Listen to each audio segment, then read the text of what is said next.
안녕하세요. 오늘도 사연살롱을 찾아주셔서 감사합니다. 저는 재작년에 결혼하고 아직 신혼의 단꿈에 매일이 행복한 30대 여성입니다. 저는 지금의 남편을 만나기 전에 결혼을 약속했던 사람이 있었어요. 물론 결혼을 할 만큼 사랑했던 사람이었는데 결론적으로 말씀드리자면 저는 그 사람의 바닥을 보고 도망치듯 파혼했어요. 사랑한 시간만큼 그 사람을 전부 다 안다고 생각했는데 그게 아니더라고요. 그리고 지금의 남편한테도 딱히 숨길 일은 아니라서 모두 다 이야기하고 결혼을 했는데 지금의 남편은 이혼했던 경력이 있다 보니 그런 제 과거는 자기에 비하면 아무것도 아니라며 모든 걸 다 이해해주는 사람이에요. 또 저 역시 남편이 이혼하게 된 이야기도 모두 들어 알고 있는데 저는 전혀 개의치 않아 결혼을 하게 되었죠. 그리고 파혼을 하면서 제가 겪은 상처들이 꽤나 많았는데 사람이 모든 일을 내다볼 수는 없잖아요. 저희 엄마가 갑자기 큰 병에 걸릴 줄도 몰랐고 평생을 함께하자고 약속했던 남자가 그렇게 엉망인 사람인 줄도 몰랐던 것처럼 저는 제가 파혼을 하게 될 줄도 몰랐어요. 그래서 그때 속 시원하게 전부 이야기하지 못한 게 꽤 있었는데 엄마도 아프시고 그때는 경황이 없게 그 집구석에 파혼 통보를 했던 터라 속에 쌓인 분노 표출도 제대로 하지 못했어요. 그런데 이런 걸 조금 오바해서 한이라고 하나? 두고두고 후회가 되고 마음에 걸리더라고요. 내가 왜 그것들을 곱게 보내줬을까? 어디 가서 얼굴도 못 들고 다니게 개망신이라도 시켜줬어야 하는 거 아니었나? 정말 별의 별 생각을 꼬리에 꼬리를 물며 했어요. 하지만 이미 기회는 제 손을 떠나버렸고 저에게 남는 건 그저 후회밖에 없었는데 사람이 자꾸 반복해서 되뇌이고 후회를 하다 보니 하늘도 그런 죄가 딱했나 봐요. 어디 한번 한풀이를 제대로 해보라고 뜻밖의 기회를 주셨는데 어찌나 속이 후련하든지 지금은 아주 홀가분한 상태입니다. 그리고 그런 의미로 저는 이곳 사연살롱에 사연을 신청하게 되었는데요. 다른 사람들한테도 이런 인간 말종이 있다는 것을 알려주고 싶더라고요. 거기에 더불어 저와 같은 사람이 또 생기지 않았으면 좋겠는데 부디 제 사연을 끝까지 들어주시길 바랍니다. 그럼 지금부터 제 파혼 이야기를 시작해 볼게요. 편의상 저와 파혼했던 그 남자를 남자친구라 부르겠습니다. 저와 남자친구는 소개로 처음 만났어요. 제가 대학을 졸업하고 첫 직장에서 알게 된 직장 선배이자 사수인 언니가 잘 어울릴 것 같다며 대기업에 다닌다는 대학 친구를 소개해 준 건데요. 처음엔 별 흥미가 없었지만 대기업에 다닌다고 해서 호기심 반으로 소개팅 자리에 나갔어요. 저도 가능하면 대기업에 들어가고 싶었는데 그게 잘 되지 않았거든요. 그래서 대기업에 다니는 사람은 나랑 뭐가 다를까? 묘하게 그런 게 궁금했고 그렇게 소개팅 자리에 나온 남자친구는 제 생각보다는 딱히 뭔가 뛰어나거나 다른 사람과 달라 보이지 않았는데요. 오히려 살짝 정신도 없는 것 같아서 좀 실망스러웠죠. 저런 사람이 어떻게 대기업에 들어갔지? 그저 신기했달까요? 그런데 그거 아세요? 저렇게 뭔가 빈틈이 많아 보이는 사람이 또 자기 본업을 잘하면 그 모습이 또 의외라 다시 보게 되더라고요. 그리고 남자친구가 딱 그런 사람이었는데 대화를 하다 보면 모르는 게 엄청 많았는데 업무 전화가 오거나 잠깐 일 좀 하겠다고 노트북을 열면 사람이 완전히 달랐어요. 그 모습에 아, 저래서 대기업에 들어갔구나 하고 보게 되었는데 그렇게 한 번 만나고 두 번 만나고 세네 번 만나니 어느덧 그 사람과 정이 들어 썸을 타고 있었죠. 어째 같이 있으면 재미있고 나이 차이가 3살이 나긴 했는데 마치 친구처럼 대화도 잘 통하는 것 같았는데요. 저랑 동갑인 여동생이 있다고 하더니 그 때문인가 편하고 좋았어요. 한 번은 여동생한테 추천을 받았다며 한 카페를 갔는데 거기도 엄청 좋고 사진도 예쁘게 잘 나오더라고요. 제가 사진 찍는 걸 많이 좋아하거든요. 그래서 남자친구는 저를 위해 사진을 잘 찍기 위한 연구도 해왔는데 그래서 가끔은 일부러 사진 잘 나오는 것을 골라 저를 데리고 가곤 했어요. 자, 오늘은 우리 자기 인생 사진 좀 찍어줘야겠다. 자기야, 이 필터로 찍으면 엄청 분위기 있어 보인대. 그리고 내가 찾아봤는데 요즘은 요렇게 또 이렇게 찍는 게 유행이라고 하더라. 자기도 해봐. 내가 길이길이 남을 걸작을 찍어주겠어.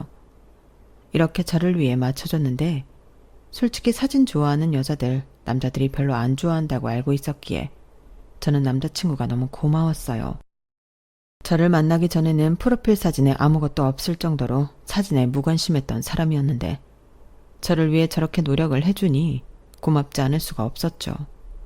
그렇게 처음엔 호기심으로 만난 남자친구는 나중엔 제가 더 많이 좋아하게 되었는데 주변 사람들은 이상하게도 제가 만나는 남자가 어떤 남자인지는 안중에 없고 대기업에 다닌다는 것을 제일 부러워했어요. 사실 그것도 좋지 않을 이유가 없지만 제가 좋아하는 건 제 남자친구의 살뜰한 성격인데 아무리 얘기를 해도 사람들은 제 진심을 믿지 않더라고요. 그저 저를 대기업에 다니는 남자 만나 로또 맞은 여자 정도로 아는 것 같았는데 그때는 솔찬히 억울하기도 했어요. 하지만 남자친구를 소개해준 사수 언니는 괜히 사람들이 생각 없이 떠드는 소리에 일희일비할 것 없어. 다 네가 부러워서 그러는 거야. 라며 제 기분을 풀어줬는데 저도 그때부터는 사수 언니 말처럼 그런 의미 없는 남의 말은 신경 쓰지 않기로 했는데 그들이 보기에 내 남자친구가 괜찮아 보이나 보다. 오히려 좋게 생각했어요. 거기에 아울러 남자친구와 어울리는 여자가 되기 위해 저는 자기계발도 열심히 했는데요. 남자친구는 저희 그런 노력하는 모습을 많이 좋아해줬죠. 사실 나중에라도 저 역시 대기업에 이직할 수 있으면 좋겠다는 생각을 하고 있었거든요. 그래서 남자친구에게 많이 도와달라고 했고 남자친구는 흔쾌히 알겠다고 하고 실질적인 도움을 많이 줬어요. 그러면서 자기도 우리 회사 와서 우리 사내 커플하면 엄청 좋겠다. 사내 커플이 결혼하면 회사에서 주는 혜택도 있어. 결혼식장 지원도 되고 복지샵에서 가전제품도 할인해준다? 짱이지? 이렇게 말하는데 남자친구는 그렇게 저와 결혼 이야기를 하는 걸 좋아했었죠. 그리고 저 역시도 연애 기간이 좀 지나다 보니 자연스럽게 남자친구와 결혼하고 싶은 마음이 있었는데 쑥스럽기도 하고 민망하기도 해서 저는 제 입 밖으로 결혼에 대한 이야기는 잘하지 않았어요. 그도 그럴 게 제가 아버지가 안 계시거든요. 엄마와 아빠가 일찍 이혼하셔서 저는 엄마 밑에서 자랐는데 혹여 남자친구 집에서 홀엄마 밑에서 자랐다고 저를 싫어할까 솔직히 두려웠어요. 지금 생각하면 너무 웃긴 일인데 이미 그때는 저나 남자친구나 우리는 결혼할 거라는 생각을 하고 있었죠. 그리고 남자친구는 저희 집에도 놀러와서 저희 엄마와 만나고 함께 식사를 하기도 했었는데요. 남자친구가 워낙에 외향적이고 처음 보는 사람과도 잘 지내는 사교적인 성격이라 저희 엄마와도 금방 친해졌어요. 그래서인지 저희 엄마는 남자친구의 성격이 너무 좋다며 둘이 잘 됐으면 좋겠다고 하셨는데 저는 엄마의 그런 마음을 모르지 않았어요. 저희 엄마는 내심 혼자 저를 키웠기 때문에 제가 좋은 사람만 만난다면 하루빨리 가정을 이루고 안정적으로 살길 바라셨거든요. 그리고 때마침 남자친구를 보니 그 마음이 더 커지게 되었고 거기엔 남자친구의 안정적인 직장도 한몫한 듯 했는데 어디에 내놔도 남자친구는 남들이 부러워할 사윗감이라고 생각하셨어요. 그러니 저희 엄마도 남자친구한테 엄청 잘해줬는데 남자친구는 그런 대접하는 걸 좋아라 했죠. 뭐 남이 나를 잘 대접해주고 칭찬을 해주는데 싫어할 사람은 없잖아요. 그리고 자기가 예쁨을 받는다고 생각하니 자신감이 뿜뿜했던 건지 남자친구는 곧잘 저희 엄마를 어머니 어머니 하며 잘도 넉살을 늘어놓았는데 갑자기 삭막했던 저희 집이 안락하게 느껴졌어요. 솔직히 제가 살가운 성격도 아니고 애교가 있는 딸도 아니라서 저희 집은 오랫동안 그저 조용한 절간 같은 분위기였거든요. 그러니 저희 엄마는 아들 같은 사이가 생겼다며 정말 많이 좋아하셨는데요. 저도 좋았죠. 그리고 저 역시 넘어야 할 산이 있었는데 그건 바로 남자친구 집에 인사를 가는 거였어요. 그때는 어찌나 떨리던지 물도 제대로 넘기지 못할 정도였는데 남자친구 집은 제가 걱정했던 것과 달리 제가 홀엄마 밑에서 자랐다는 걸 아시는데도 저에게 살갑게 잘해주셨어요. 게다가 집안 분위기도 너무 좋았는데 평상시 꿈꾸던 따뜻한 집이랄까요? 그런 느낌을 받아서 절로 미소가 지어졌는데 남자친구의 좋은 성격도 다 이런 집안 환경에 영향을 받은 것 같더군요. 더욱이 저랑 동갑이라는 여동생은 말로만 들었지만 생각보다 엄청 편하고 저를 잘 챙겨줬는데 누가 현실남매 아니랄까봐 둘이 티격태격하는 모습이 옆에서 보기에 너무 재미있었어요.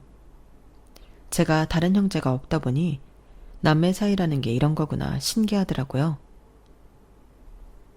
유나라고 했지? 나는 인간 여동생 박준이야. 얘기 많이 들었어. 나랑 동갑이라며?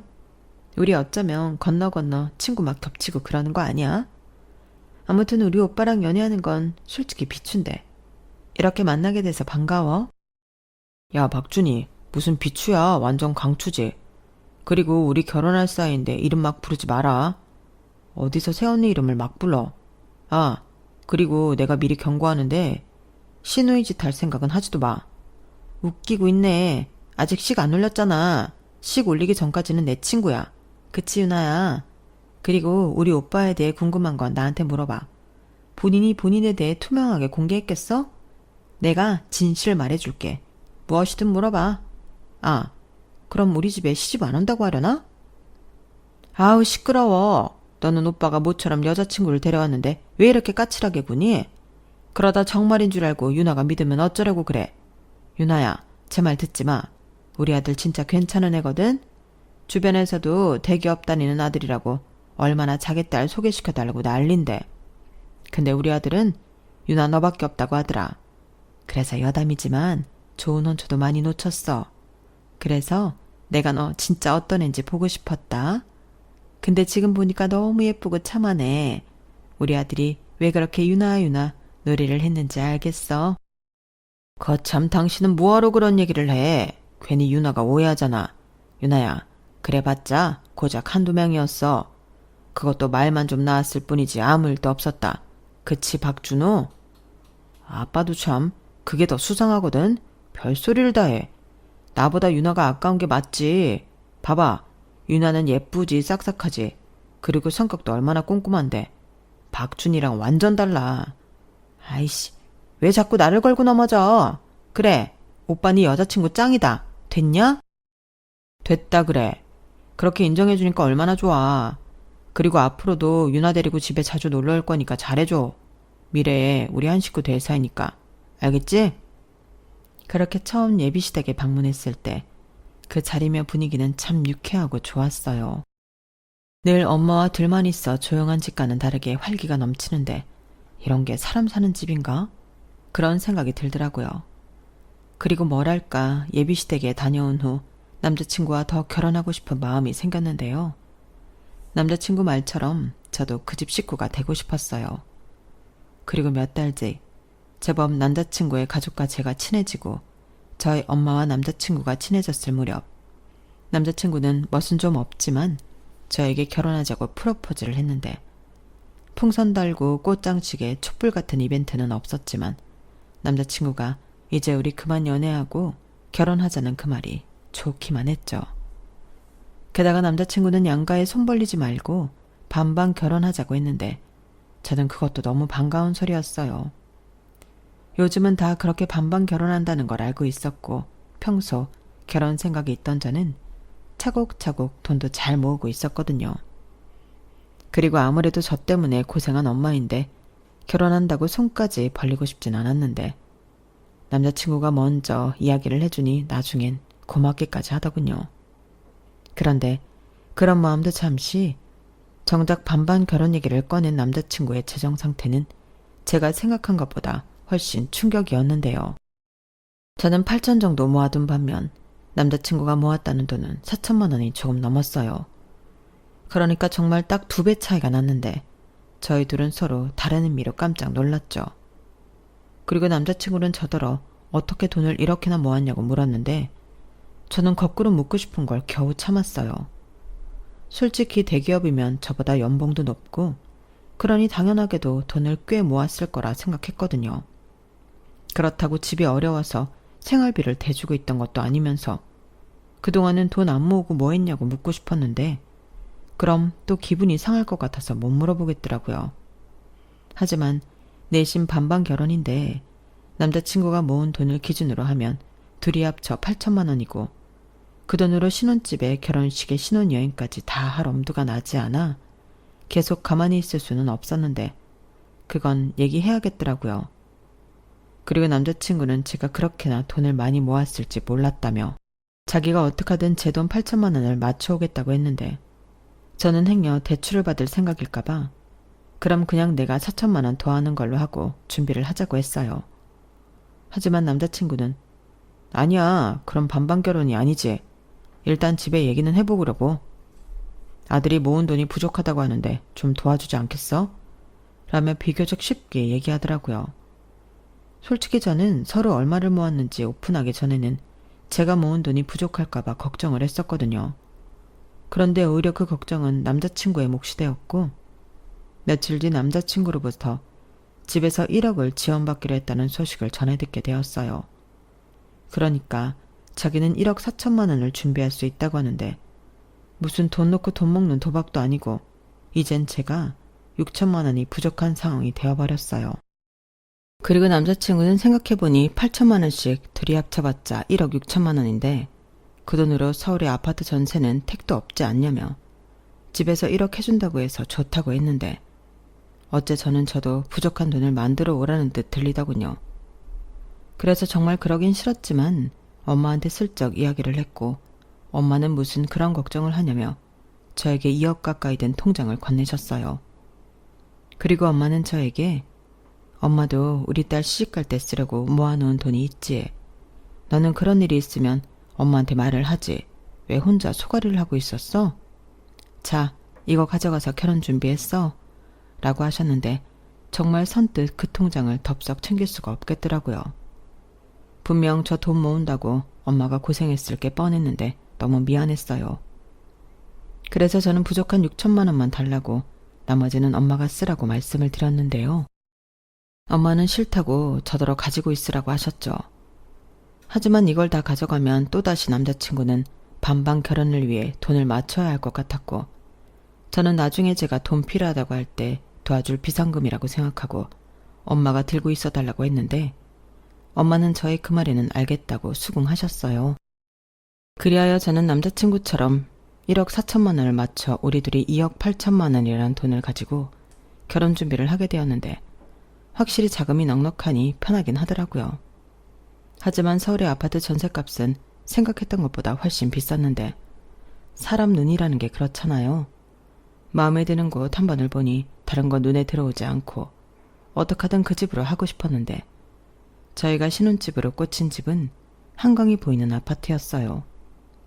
그러니 말하지 않아도 전세 가격이 어느 정도인지는 예측이 되실 텐데 저희 예산으로는 어림도 없었죠. 그래서 눈물을 머금고 눈을 낮추기로 했는데 어차피 매매도 아니니 나중에 우리 집 살 때를 생각해 일단은 참기로 했어요. 그리고 돈에 맞춰 적당한 곳을 고르긴 했는데 역시나 성에는 차지 않는 건 어쩔 수 없더군요. 일단 남자친구는 평수 자체가 아쉽다고 했는데 자기는 아무리 신혼이라고 해도 조금 넓은 집에서 시작하고 싶다고 했거든요. 누가 그러는데 시작을 어떻게 하느냐에 따라서 사는 게 달라진대. 처음 시작부터 넓은 집에서 살면 앞으로도 계속 넓은 집에서만 산다고. 주변에서 집은 좀 무리해서 하더라도 넓은 평수로 하라고 하더라고. 뭐? 둘이 사는데 뭐하러? 나중에 애기 태어나면 모를까. 나는 그건 좀 아닌 것 같은데. 물론 여유가 있으면 우리 전에 봤던 것처럼 30평대 아파트 가면 좋지. 근데 현실은 아니잖아. 그리고 긍정적으로 생각하면 이런 경험을 또 언제 해보겠어. 우리 좋게 생각하자. 그래, 유나 네가 그렇게 말하면 또 그런 거지. 돈 없는 게 죄지 뭐. 에이, 너무 그러진 말고 우리 열심히 벌어서 자기가 얘기하는 넓은 집 가면 되지. 나는 지금 구한 집도 마음에 들어. 아기자기하게 꾸며서 우리 예쁘게 살자. 남자친구는 제 말에 마지못해 알겠다는 듯 고개를 끄덕끄덕 했어요. 그리고 저희는 상견례를 시작으로 본격적인 예산에 맞춘 결혼 준비를 하기 시작했는데 갑자기 남자친구가 상견례 때도 아무 말이 없던 예단 리스트를 들고 나타나 저를 깜짝 놀라게 했어요. 그리고 그걸 내미는 남자친구도 민망했는지 실실 웃으면서 제 눈을 똑바로 쳐다보지 못했는데 저는 주저하지 않고 바로 말했어요. 이런 문제는 최대한 빨리 해결해야 나중에 뒤탈이 없다고 생각했거든요. 자기야, 우리 반반 결혼하는 거잖아. 근데 왜 예단을 해오라시는 거야? 이렇게 물었는데요. 그러자 남자친구는 제가 이렇게 말할 줄 이미 예상했다는 듯, 그게 우리 부모님 입장에서는 1억을 지원해 주는 거니까 예단을 받긴 해야겠더라고. 또 나는 미처 생각을 못했는데 보는 눈도 있고 우리 엄마 아빠 체면도 있잖아. 그리고 내가 다 물어봤는데 예단은 당연히 여자 쪽에서 해오는 게 맞다고 하더라고. 구색은 맞춰야지 라고 하는데, 정말 남자친구를 만나면서 그렇게 황당했던 적이 없었어요. 거기에 덧붙인 말도 기가 막혔는데 뭐라고 했는지 아세요? 대신 너무 과하지 않게 적었다고 했으니까 너무 싫은 티는 내지 마. 어차피 시집 오는데 좋게 해서 오면 유나 너도 좋지. 이렇게 말을 했는데요. 언뜻 리스트에 적힌 목록을 살펴만 봐도 명품 가방에 밍크코트, 거기에 비싸다는 로봇 청소기, 뭐 그런 게 다 적혀 있었어요. 도대체 뭐가 과하지 않다고 하는 건지 저는 남자친구를 한참이나 불만 섞인 얼굴로 쳐다봤죠. 그러면서 속으로 이래서 결혼 준비하는 동안 그렇게 죽어라 싸운다고 하는 거구나, 그런 생각을 했는데, 분명 남자친구는 아무 말도 하지 않았지만 물러설 기미는 보이지 않았어요. 오히려 그런 태도에 예단은 꼭 받겠다는 굳은 의지가 느껴졌는데, 제 입장에서는 보태준 돈도 있으니 당신들도 본전은 뽑아야겠다는 소리로 밖에는 들리지 않았어요. 그래서 아닌 건 아니니 저는 제가 먼저 남자친구에게 아무리 생각해도 똑같이 반반 돈에서 결혼을 하는데 이 목록은 과해도 너무 과하다고 저는 남자친구 편에 그 예단 리스트를 돌려보냈어요. 그리고 당연한 소리지만 남자친구 얼굴은 딱딱하게 굳었는데요. 저 역시 마음이 좋진 않았죠. 그리고 그 뒤 한 3일 정도는 누가 먼저랄 것도 없이 서로 연락도 하지 않고 보이지 않는 신경전을 벌였는데, 그 순간은 결혼이고 뭐고 우리가 어떻게 될지 가늠할 수 없게 되었어요. 지금이야 어차피 파혼할 인연이었는데 그럼 그때 했으면 좋지 않았을까, 그런 생각도 들지만 그때는 그 예단 문제만 해결되면 결혼할 수 있다고 생각해서 제 속만 끓이고 있었어요. 그리고 그런 시간이 얼마 동안 더 지속되다 보니 보다 못한 저희 엄마가 걱정스러운 얼굴로 왜 그러냐 물으셨는데, 처음엔 엄마까지 걱정시키고 싶지 않아서 아니라고 아무 일도 없다고 거짓말을 했죠. 하지만 말만 아니라고 하면 뭐 하나요? 이미 제 얼굴 표정은 그게 아니었는걸요. 그러니 엄마는 없긴 뭐가 없어. 네 얼굴에 다 써있다. 왜? 박서방이랑 싸웠어? 무슨 일인데? 엄마한테 말해봐. 라고 저를 추궁하셨고, 저는 어차피 숨길 수도 없을 것 같아 그냥 있는 사실을 모두 이야기하기로 했어요. 싸운 건 아니고 반반 결혼인데 예단을 해오라고 리스트를 보냈잖아. 근데 그 목록이 어마어마해. 못해도 4, 5천은 들겠던데? 그래놓고 뭐? 과하지 않게 적었다고? 그럼 과하게 적으면 어떻게 되는 거야? 그냥 1억 받은 거 돌려주라고 할까봐. 그냥 대출받아서 이자 내는 게 더 싸겠어. 라고 모든 사실과 제 마음을 모두 털어놓았는데 확실히 속은 시원하더군요. 그리고 엄마는 제 말을 다 듣고는 별것도 아니라는 듯 저더러 그런 문제가 있으면 진작에 말을 하지. 뭐하러 속을 끓이고 있어. 그냥 예단해서 가. 너 어차피 엄마가 준 돈 다 안 받아갔잖아. 돈이 없는 것도 아닌데 뭘 고민해. 그냥 좋게 해드린다고 해. 라고 하셨는데, 그래도 그렇게는 제가 손해보는 것 같아서 싫다고 했어요. 그러자 엄마는 어차피 너 그거 안 해가면 시집가서도 평생 그 말 듣고 살아야 한다. 예단도 안 해온 며느리라고 시집살이 시키시면 어쩌려고 그래. 그냥 해달라는 대로 해가서 생색이나 내고 살아. 그게 현명한 거야. 어차피 넣어주려고 모아둔 돈인데 아껴서 뭐하게. 라고 다시 한번 저에게 예단을 해가라고 하셨는데요. 엄마는 쐐기라도 박듯 저에게 당신은 예단이 아니고 우리 딸 좀 잘 봐주세요 하는 뇌물이라고 생각하겠다고 다시금 통장과 도장을 꺼내 제 손에 쥐어주셨어요. 그리고 통장은 제가 빼간 6천을 뺀 나머지 1억 4천여만 원이 들어있었는데 예단은 하고도 남을 돈이었죠. 결국 저는 저희 엄마의 끈질긴 설득 끝에 남자친구에게 예단을 해가겠다고 이야기했어요. 그러니 다시 그 리스트를 가지고 오라고 해서 견적을 내봤는데 정확히 5,279만 원이 나오더군요. 그 숫자를 확인하는데 저도 모르게 헛웃음이 나왔어요. 1억을 보태주고 5천만 원 넘게 뜯어가시면 그게 1억을 보태준 게 맞는 걸까요? 그래도 뭐 다들 이 정도는 해간다고 하니 저는 내키지 않았지만 그 예단들을 준비하겠다고 했는데 처음 좋았던 시부모님의 이미지는 다 깨진 뒤였어요. 하지만 겉으로는 여전히 유나야 하시며 저를 친근하게 부르셨는데 그때는 어떤 모습이 진짜일까 경계심만 생기더군요. 거기에 저랑 동갑이었던 예비신우는 뭐가 그렇게 바쁜지 도통 볼 수가 없었는데요. 정말 신기하게도 예단 문제가 해결되니 아무 일도 없었다는 듯 남자친구는 다시 사랑꾼이 되었어요. 다행히 예비시댁도 바라던 예단을 다 받게 되어 불만이라는 게 사라진 건지 그 뒤로는 아무런 태클도 걸지 않았는데 그때부터는 결혼 준비가 일사천리로 진행이 되었어요. 한동안 신경전을 벌이느라 준비가 멈췄으니 바쁘더라고요. 그리고 그렇게 빠르게 진행된 결혼 준비는 어느덧 막바지에다 결혼을 한 달 앞두게 되었는데 스튜디오 사진도 다 찍었고 청첩장도 다 돌린 상태였어요.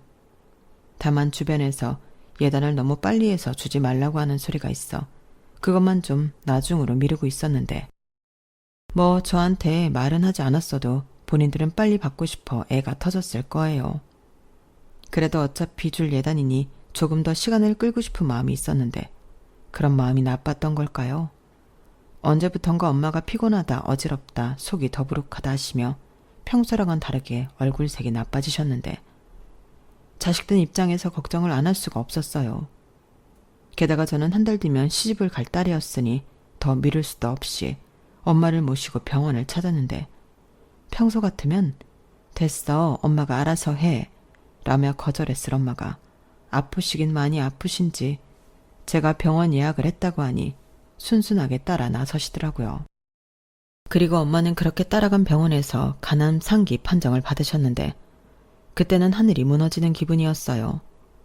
한 달 뒤 결혼을 앞두고 있는데 엄마가 암이라니 갑자기 앞이 캄캄해졌는데 저희 엄마도 마찬가지였죠. 하지만 애써 당신은 괜찮다고 저는 결혼 준비만 생각하라고 웃으며 말씀하셨는데 그땐 도저히 눈물을 참을 수가 없었어요. 그러자 엄마는 울긴 왜 울어? 엄마 멀쩡해.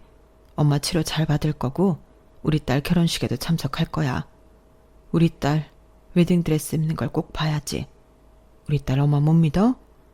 라고 하시며 당신도 터져 나올 것 같은 눈물을 애써 삼키며 말을 이어가셨는데 저는 아무 말도 하지 못했어요. 그리고 곧 있으면 남편이 된다고 심적으로 의지하고 싶은 마음에 저는 남자친구에게 전화를 걸어 이 사실을 이야기했는데 남자친구 역시 많이 놀란 듯 아무 말도 하지 못하더군요. 저는 그 침묵이 저를 위로하는 것만 같았어요. 자기야, 우리 엄마 어떡해? 우리 엄마 잘못되면 나는 어떡해? 에이, 무슨 말을 그렇게 해. 저기, 일단 나도 너무 놀라서. 유나야, 미안한데 내가 다시 전화할게. 정신 똑바로 차리고 어머니 옆에 꼭 붙어있어. 알겠지? 이렇게 정신없이 전화를 끊은 남자친구였는데 몇 시간이 되지 않아 예비시댁에서 아주 난리가 났다 하더라고요. 아무래도 저희 엄마 검사 결과 때문에 집안이 뒤집어진 것 같았는데 저는 그래도 사돈이라고 많이 놀라시고 걱정하시나 보다 라고 생각했다가 어이없는 소리를 듣게 되었어요. 전화를 하겠다는 남자친구 대신 예비 시어머니가 당신 아들 전화로 저에게 전화를 하셨는데 저는 당신도 놀라서 저에게 전화를 하신 줄 알았어요. 하지만 제가 듣게 된 말은 아무리 엄마가 죽을 병에 걸렸다고 해도 해오기로 한 예단은 차질 없이 준비해야 한다면서 병원비 쓴다고 돈 빼돌릴 생각을 하지 말라고 했는데 저는 제 귀를 의심했어요. 어머니, 지금 뭐라고 하셨어요? 지금 저희 엄마가 아프신데 어머니는 예단 걱정을 하시는 거예요? 제가 병원비 때문에 예단 다 못해갈까봐? 아우, 너는 무슨 말을 해도 똑같은 소리를 그렇게 정없이 하니? 예단은 너희 엄마 아프시기 전에 이미 하기로 한 거잖아. 너 그거 약속이다? 시집도 오기 전에 약속 어기는 며느리 될 거야? 그러게, 내가 준비되는 대로 예단 보내라고 했지? 왜 말을 안 들어서? 어머니! 어머, 나 귀 안 먹었어? 왜 소리를 지르니? 저하고 난 얘기했다. 너는 예단 준비나 잘해서 못해도 이번 주까지 보내. 안 그러면 이 결혼 못한다. 저는 이 결혼 못한다는 예비 시어머니 말에 그냥 이 결혼을 안 하는 게 낫겠다는 생각을 했어요. 아무리 사돈이라고 하지만 어머니는 괜찮냐. 이 말이 먼저 나와야 하는 거잖아요. 그래서 파혼을 통보하려 남자친구에게 만나자고 했어요. 다음날 바로 엄마가 병원에 입원하기로 했기 때문에 시간이 없었거든요. 그러자 제가 무슨 말을 할지 전혀 모르는 남자친구는 저를 만나러 저희 집 근처까지 왔고 말로는 어머니가 아프시니 얼굴 뵙는 건 다음으로 미루겠다며 자기도 저에게 할 말이 있다고 했는데요. 저는 설마 이 남자도 나에게 파혼을 하자고 하는 걸까 궁금해서 먼저 말해보라고 했어요. 그러자 그 입에서 터져나온 말은 저를 더 이상 인간으로서 존재하지 않게 만들었는데요. 유나야, 오해는 하지 말고 들어. 우리 그냥 이참에 신혼집 계약한 거 파기하자. 내가 집주인한테 장모님 아프시다고 그래서 돈 필요하다고 사정해 볼게. 그리고 우리는 장모님 집에 신혼살림 차리면 딱이지 않아? 뭐가 딱이라는 거야? 왜 신혼살림을 우리 집에 차려? 내가 너랑 통화 끝나고 간암에 대해 찾아봤거든. 근데 그게 살 확률이 많이 낮더라. 이식을 받지 않으면 힘들다고 하더라고. 아무리 자식이라도 조직이 안 맞는 경우도 많대. 그리고 어차피 집보다는 병원에 계실 날이 더 많으실 텐데 그 집 놀려서 뭐해. 그냥 우리가 거기서 살자. 아마 장모님도 좋아하실걸? 웃겨. 우리 엄마가 왜 좋아해? 자기 죽을 날만 기다리는 사위가 집 차지하고 있는데. 에이, 유나 너는 말을 해도 우리 감정적으로 말고 현실적으로 또 이성적으로 생각하자. 뭐가 이득인지 잘 생각해봐. 유나 너는 이제 장모님만 가족이 아니야. 내가 있잖아. 또 우리 엄마 아빠도 있고. 곁에 오래 있을 사람을 생각해야지. 그리고 내가 이 말은 언젠가는 좀 하려고 했는데 우리 집에서 해준 1억 그게 빚을 내서 해준 거라고 하네. 큰 집에서 도와주셨다고 하는데 그 돈을 달라고 성화야. 그래서 엄마 아빠가 좀 힘들어 하시는데 우리 신혼집 문제도 해결했으니까 1억 다시 우리 엄마 아빠한테 돌려주자. 내가 옆에서 도저히 내 부모가 추심당하는 꼴을 못 보겠어. 그 입 안 닥쳐? 그러니까 준 돈도 돌려받고 예단도 그대로 받겠다는 거네. 와, 이거 진짜 칼만 안 들었지 날강도 아니야? 그래놓고 뭐? 내 부모가 추심당하는 꼴을 못 보겠어? 그럼 나는 내 엄마가 저렇게 암화 걸렸는데 내 속은 어떨 것 같은데. 그래놓고 뭐가 어쩌고 저째? 우리 엄마 내일 당장 어떻게 되는 사람이야? 아주 고사를 지내라. 어떻게 그딴 말을 지금 내 앞에서 할 수가 있냐고. 현실적, 이성적, 지랄 연병하고 있네. 야, 그 더러운 입 꼭 다물고 니네 부모한테 가서 전해. 예단 구경할 생각도 하지 말라고. 그리고 이 결혼 안 해. 뭐? 이제 와서 이러면 어떡해. 우리 청첩장도 다 돌렸잖아. 그리고 위약금은 어쩔 건데. 네가 다 낼 거야? 그래. 너 같은 쓰레기랑 결혼하는 것보다는 그게 싸지. 내가 깨는 결혼이니까 내가 위약금 낼게. 대신 너는 다시는 내 눈앞에 얼쩡거리지 마. 알겠어? 저는 너무 화가 나서 있는 힘껏 소리쳤어요. 태어나 그렇게 큰 소리를 내본 적이 없었는데 저절로 그렇게 되더라고요. 그리고 그런 저의 모습이 낯설고 무서웠는지 남자친구는 아무 말도 하지 못했는데 정신을 덜 차린 건지 집에 돌아가서는 제 말을 그냥 하는 소린 줄 알았는지 기분을 풀랍니다. 그리고 차분히 생각해보면 자기 말이 다 맞는 말이라며 또 정성스럽게 개소리를 문자로 찍어보냈는데 저는 아주 단답형으로 답장을 보냈어요. 꺼져. 이렇게 보냈거든요. 그리고 그 번호도 차단하고 제 손으로 손수 예약했던 비행기며 결혼식장, 기타 등등 모두 취소했는데 그제야 이 인간과 그 집구석 사람들이 제가 한 말이 허언이 아니라는 걸 알게 되었어요. 그리고 남자친구는 회사까지 저를 찾아와 잘못했다고 빌었는데 저는 다시 한번 나타나면 그 위약금 청구할 거라고 겁을 확 줘버렸죠. 그냥 내 인생에 다시는 볼일 없게 하라는데 그게 그렇게 어렵냐. 저는 또 이성줄을 놓고 말았는데 그때는 제정신으로 있기가 힘들 때였어요. 그래서 회사에 휴직계도 내고 엄마 병간호에 매달리기로 한 저였는데 그때는 제 남은 인생을 엄마한테 준다고 해도 기꺼이 줄 수 있을 정도로 간절했어요. 가족이라고는 세상에 엄마 한 사람뿐인데 엄마가 없어진다면 제가 없어지는 것 같았거든요. 그리고 엄마는 제가 파혼한 사실을 수술 뒤에 알게 되셨는데 자기 때문에 그렇게 된 거냐고 미안해 하셨고 저는 엄마 덕에 똥을 피할 수 있어 다행이라고 말했어요. 사실 그 말이 진짜거든요. 만약에 엄마가 아프지 않았다면 그놈의 그런 밑바닥을 어떻게 볼 수 있었겠어요. 분명 예정대로 결혼을 했어도 그런 못돼 먹은 이기적인 심보에 저는 이혼을 했을 거라 장담하는데 그 후로는 엄마와 저는 병을 이긴다는 마음으로 하루하루 버티고 극복하며 함께 있었어요. 때론 힘들어하는 엄마를 보며 대성통곡하고 울기도 했고 둘이 꼭 붙어 지내는 추억도 만들었는데요. 아무리 한 집에 살았어도 그렇게 같이 붙어있던 적이 없었거든요. 그리고 그런 마음으로 견디고 이겨내며 지내다 보니 어느덧 시간은 제법 흘러 엄마는 퇴원을 할 수 있게 되셨는데요. 병원에서도 이런 케이스는 잘 없다며 따님이 극진하게 간호를 한덕인 것 같다고 하셨어요. 그리고 저는 어떡하든 살겠다는 엄마의 의지였다 생각하는데 그렇게 퇴원 후 조금씩 일상을 찾아간 저희 모녀는 엄마가 아프기 전보다 사이가 훨씬 돈독해졌어요. 친구처럼 농담도 하고 병실에서처럼 집에 와서도 꼭 붙어 잠을 잤는데 어릴 때 맡았던 엄마 냄새가 아직 남아있더라고요.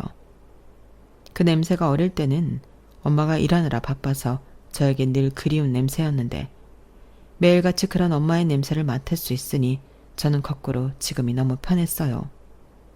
그렇게 저희 모녀는 완치 판정을 받는 그날까지 함께 싸우겠다는 의지를 다지며 매일 조금이라도 더 행복하려 노력했는데 그 사이 저는 회사에도 다시 나가고 제 일상을 완전히 회복했죠.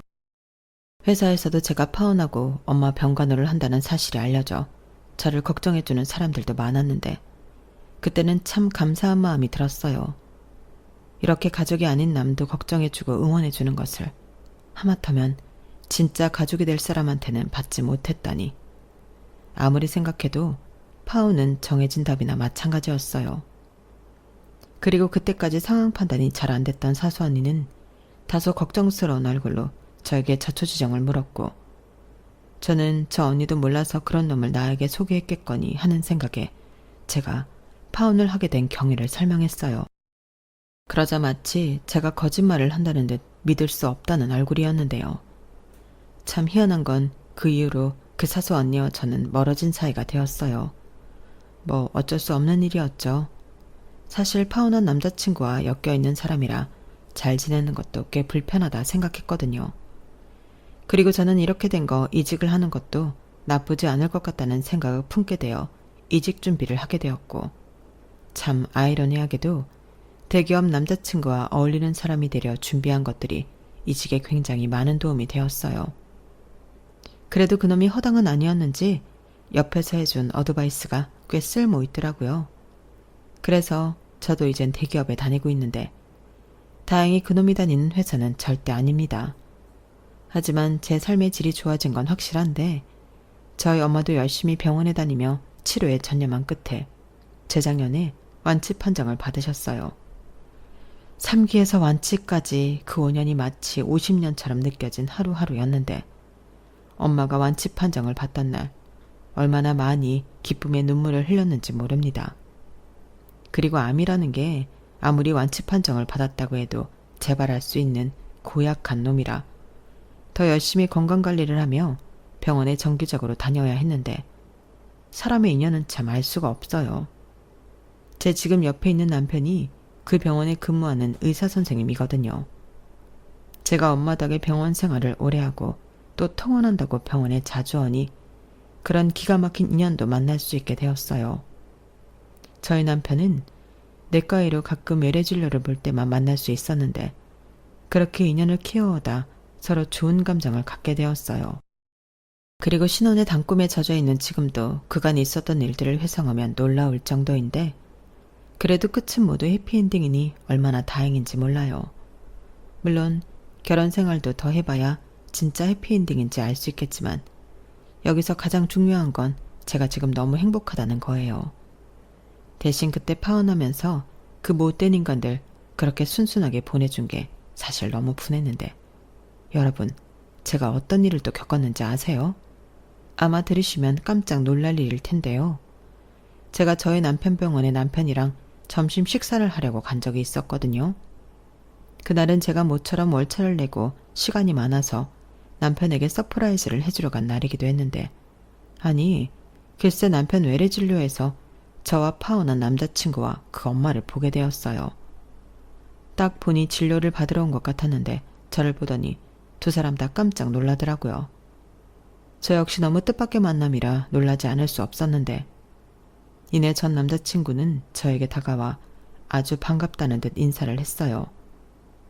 그러면서 제 왼손 약지에 껴져 있는 반지를 힐끔 보더니 결혼했어? 라고 물었고 저는 그렇다고 대답했죠. 그런데 이 남자가 굉장히 아쉬운 얼굴 하는 거예요. 사실 저를 다시 만나고 싶어서 수소문을 하고 있었다나요? 그 말을 듣는데 진짜 소름이 돋았고, 자기는 저랑 파혼하고 결혼했다가 이혼을 했답니다. 이유는 궁금하지 않아 묻지도 않았는데 자기 입으로 성격 차이래요. 그래놓고 유나 너만한 애가 없는데 그땐 내가 너무 어리석었어. 나 진짜 반성 많이 했다. 라며 쉰 소리도 정성껏 했는데, 아마 모르긴 몰라도 그 이혼한 여자 역시 자기 남편의 밑바닥을 본 게 아닐까 생각했어요. 그리고 진료를 마친 남편이 나왔을 때는 예상하지 못한 제 등장에 남편이 많이 반가워했는데요. 저를 보자마자 여보, 여기까지 웬일이야? 그새 나 보고 싶어서 왔어? 라며 다정하게 다가왔어요. 이미 병원에서는 저희 남편이 아내 바보로 유명해서 간호사 선생님들도 다 알거든요. 그래서 몇몇 간호사 선생님들이 저를 보고 인사도 하셨는데, 그제야 사태 파악이 끝난 저의 파혼한 전 남자친구와 그의 엄마는 벙찐 얼굴이었어요. 꽤나 충격을 받은 듯한 얼굴이었는데 옆에서 남편이 무슨 일이냐고 저에게 묻더라고요. 조금 전 자기한테 진료를 받은 모자지간과 제가 함께 있으니 꽤 궁금한 듯 보였는데요. 저희 남편이 저에 대한 것에는 오지랖이 좀 넓은 편이라 저는 있는 사실대로 말해줬어요. 그러자 그걸 듣는 남편도 놀라고 전 남자친구도 놀랐는데 저만 아무렇지 않았어요. 오히려 너무 재미있더라고요. 그리고 어쩐지 저를 원망하는 눈으로 보는 듯한 옛 예비 시어머니는 한눈에 봐도 어디가 많이 아픈 듯 얼굴이 많이 야위었는데, 나중에 집에 와서 남편에게 드리니 개인정보라 다는 말해줄 수 없지만 위암에 걸려 꽤나 힘든 시간을 보내고 있다고 알려줬어요. 전이도 빠른 편이고 암세포 자체가 수술을 해도 완전히 제거를 할 수 없는 곳에 분포되어 있어. 지금은 항암밖에는 방법이 없는데 어렵네. 이런 말을 들었는데 기분이 참 묘하더군요. 불쌍하기도 하고 쌤통이기도 하고 많은 감정이 뒤섞였어요. 그러게, 병이라는 건 누구나 걸릴 수 있다는 건데 왜 그 사람들은 그 당연한 걸 몰라서 저와 저희 엄마한테 그런 무례와 상처를 줬던 걸까요? 그리고 우리 엄마 살 확률 없다고 현실적으로 생각하고 떠들었던 놈이 이젠 저와 처지가 180도 달라졌으니 그것만큼 확실한 복수가 없었는데, 이제 좀 자기도 제가 그때 어떤 심정이었는지 알았으면 좋겠네요. 아니 어쩌면 이혼까지 당하고 아픈 엄마까지 돌보느라 그런 감정을 느낄 여유도 없을 것 같긴 한데, 제가 모르는 사이 제대로 벌을 받은 것 같아 저는 이제야 반복되는 후회를 멈출 수 있을 것 같아요. 그리하여 제 마지막 복수는 보란듯이 지금의 남편과 행복하게 사는 건데요. 원래 최고의 복수는 저를 아프게 한 그 사람들보다 잘 사는 거라고 하잖아요. 그리고 거기서 끝이 아니라 이제는 완치 판정을 받아 더욱 건강해진 친정엄마와 세상에서 가장 현명하고 인자하신 시부모님까지 있는 저는 천군 만마를 얻은 기분인데, 잘 사는 모습을 그들에게 보여줄 수 있어서 다행이에요. 이만하면 저도 저희 엄마도 그 긴 시간 동안 잘 참고 견딘 보람이 있는 거겠죠? 그리하여 저는 이제야 완전히 옛날 기억을 기억 저편으로 묻어두고 앞으로 다가올 행복만을 쫓으며 살아갈 수 있게 되었는데, 앞으로 우리 부부가 지금의 마음을 잊지 않고 계속 예쁜 사랑을 할 수 있도록 따뜻한 응원 부탁드립니다. 지금까지 제 사연 끝까지 들어주셔서 대단히 감사드려요. 뿌린 대로 걷는다는 말이 있듯 여러분들의 인생에는 좋은 것만 거둬들이길 바랍니다. 안녕히 계세요. 여러분, 사연 댓글에 응원과 현명한 조언 부탁드려요. 좋아요와 구독은 저에게 큰 힘이 됩니다. 오늘도 좋은 하루 되세요.